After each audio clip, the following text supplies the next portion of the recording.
Odogu, the CEO, the Harlem Global Nigeria Limited. Oji real estate Emogo. Miromana Panama. Oji Tais Emogo. Logi. Michelle Dixon. Sikago Legua. We wish you happy birthday, long life and prosperity. Lord Logi, Ugowija Puzo.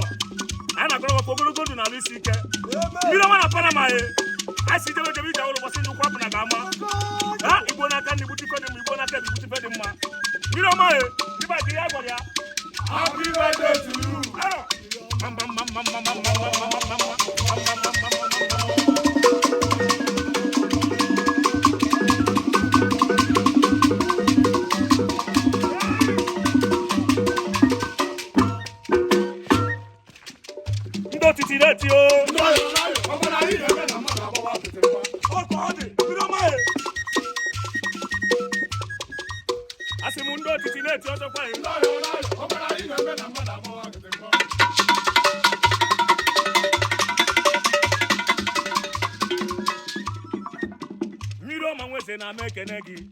Odogu na Panama na yekene o Miroma wese na yekene o Miroma wese na yekene Odogu na Panama no nu mekene gi chairman.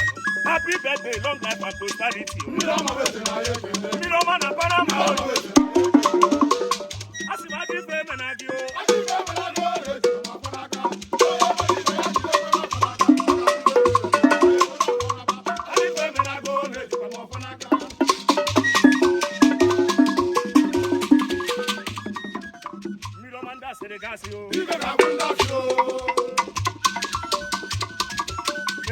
Happy birthday to you.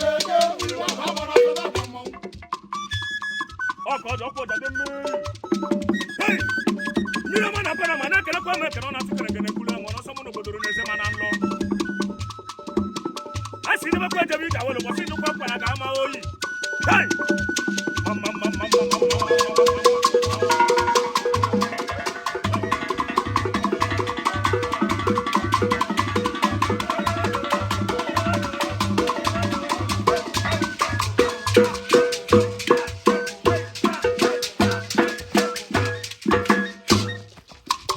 Happy birthday to you. Happy birthday to you.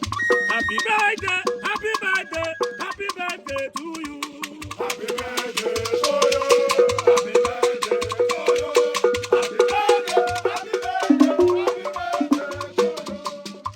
May the good Lord bless you, Papa. May the good Lord bless you, Miroma. May the good Lord bless you. May the good Lord bless you.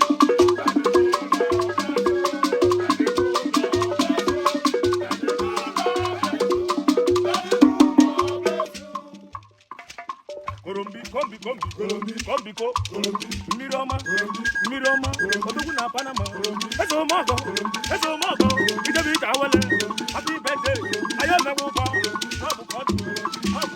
Miroma na Panama, let's go mad.